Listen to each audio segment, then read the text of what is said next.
Neville Goddard's teachings has been so transformational to me and to my life.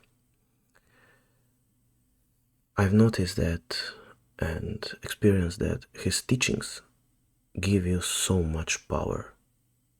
And I love how you don't need to bow to anybody else.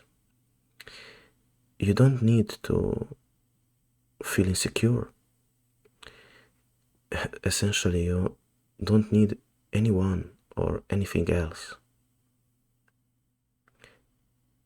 Everything that you need will be brought to you if you trust and use your imagination. Neville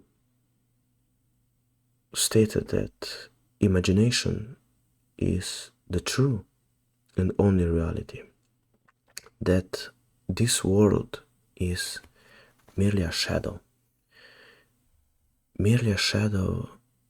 showing us what we have imagined and experiencing day by day what we have imagined in the past. And one day I had a revelation regarding this, the way that this works, and I went to meditate, and I was lying on my back, and suddenly I awoke in a much more different world. It was a strange feeling. It was the feeling of reality, but at the same time a different place. And I saw like rocks, a rocky place, and I saw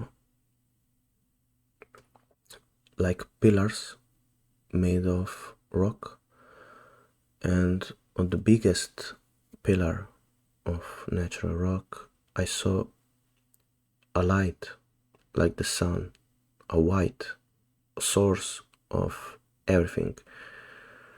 And I looked at it and I felt that this 3D reality is just a reflection or a shadow of the way I see myself and the way I perceive myself and the way I perceive the world. So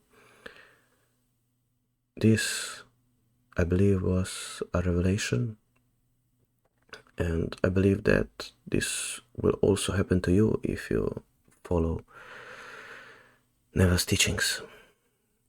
And you know, this to me feels really liberating, that we don't need to bow to anyone, that we don't need to chase things, because everything is in the inside. We don't need to ask permission. We don't need to search for worth. We don't need to earn things, especially the things that are outside of our control. Like, for example, on a job that you work hard, you put all your effort, and somebody else gets promoted. Maybe it's nepotism, etc., etc., etc., and you are overlooked. So we can see every day how hard work does not bring what we want. But if we imagine that hard work is going to maybe someday bring us what we want, then we are getting what we want. We're getting the hope that our hard work will pay off someday, while on the other hand there are millions of people not doing hard work and getting by just fine. So it's all about imagination. And I love how, following this teaching, you don't need to accept things. I just love the story of Neville, I remember when the lady came to Neville and told him of all of her problems and all the bad stuff that was happening in her life, and he was smiling and said, "Don't accept it." And she was continuing, blah, blah, blah, blah. And he said, smiling, "Don't accept it." And I found that so liberating, because a lot of the times everyone tell you that you have to just accept that, etc., etc., etc. You have to accept your place in this world. No, why? Because you can change it. I mean, it's even looking from a 3D point of view. If you take the right combination, you will get what you want. For example, let's just say that you have money problems. If you make the right combination on the lottery, you win the lottery and your problem is solved. So, but the problem is knowing the right combination, and this world tells you that you have to work hard. Like, I have to work hard to get the right numbers for the lottery. No. You can have them divined to you, or how do you say, and whatever you don't want in your life, you can revise it, you can change it, because you can have everything that you want in your imagination. And actually, when you experience what you want to experience in your imagination, that it's a so deep, beautiful feeling. And I have started to really feel that everything that you and I need is already inside ourselves. It is there, ready for the taking, ready for the experiencing. And I love how this teaching, it just gives you.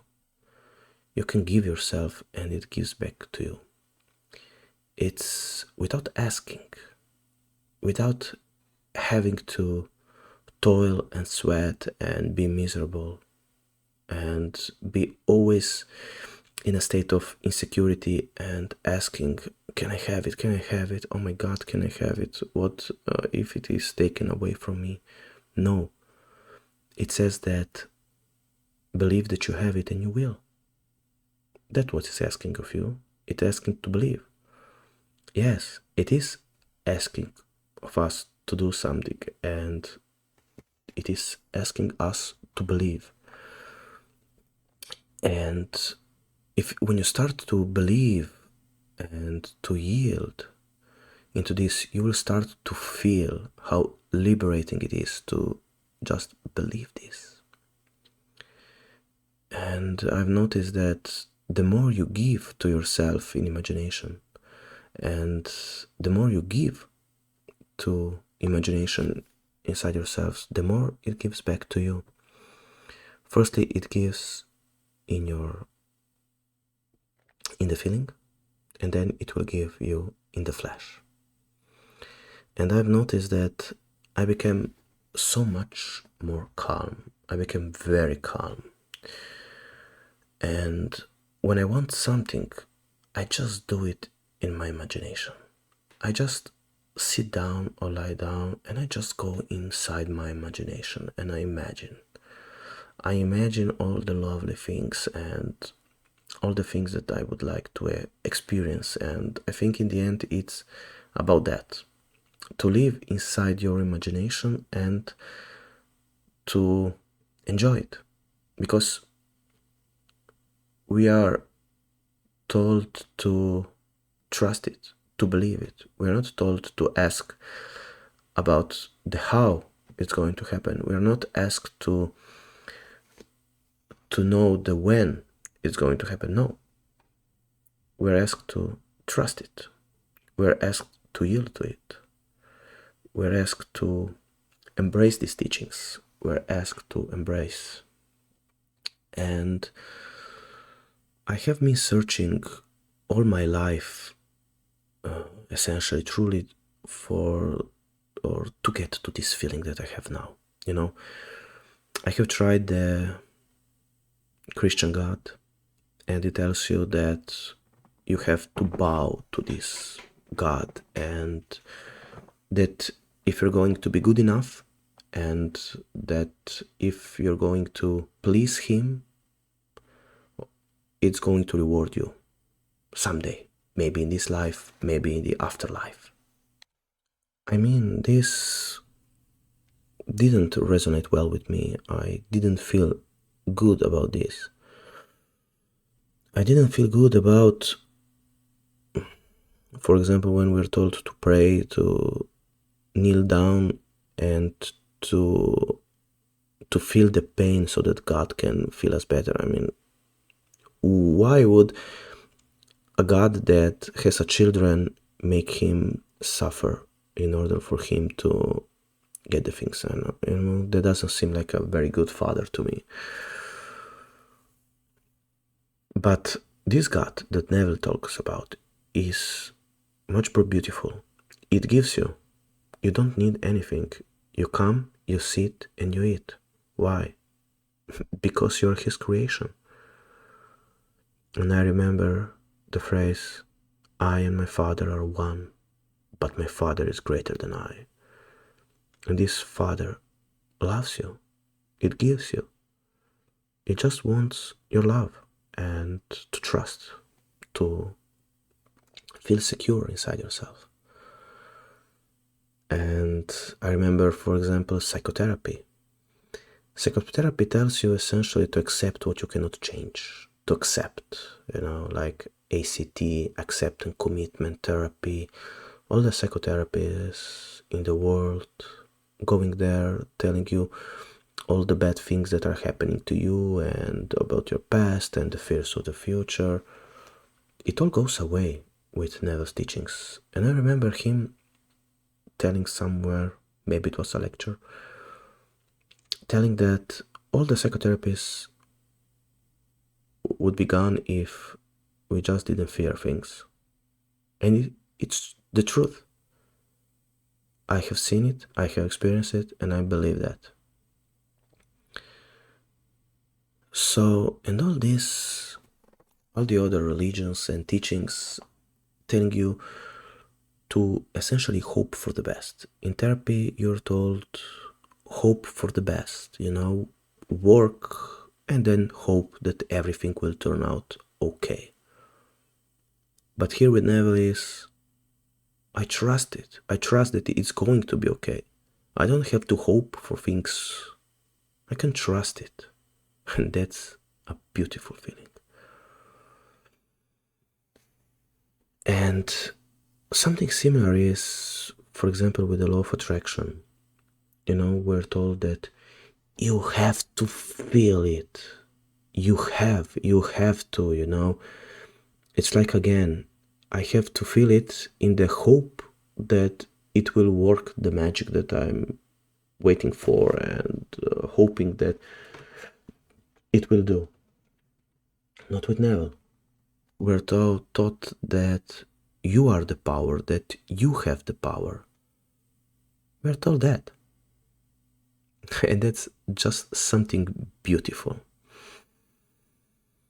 And I found that this way of looking at things is very liberating, and it's making me free. And I have tried, for example, psychotherapy, and I have tried to affirm things and hope for things.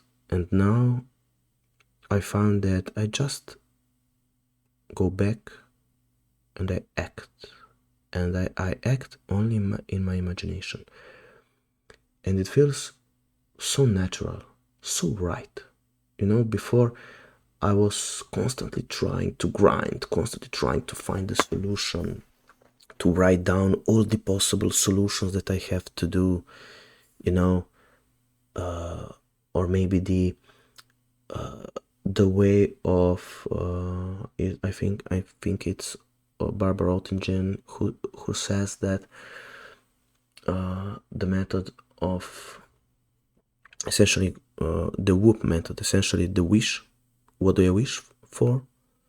The outcome, so all the beautiful things that will come out of this if it is realized, and then all the possible obstacles, and then the plan, how I'm going to act. And that's didn't it, I mean, theoretically felt okay, backed by science, etc. But in reality, I tried it and it didn't work for me. But I think that you can really fall in love with Neville's teachings, and it's like a reservoir that is always giving you, always giving you, always giving you, and the only thing that is asking in return is to believe, to trust it, to give it your love. And that, in my view, is just beautiful. It's just beautiful, and it feels so natural, you know, because in nature you put a seed in the soil and then you give it love, and you know what you have to do. For example, you have to water it and it grows. It doesn't need your active work. So that's what I wanted to share with you today. I really hope that you found this to be inspiring, and if you have doubts, to continue your journey with Neville, because in the end I believe that it's going to be worth your time.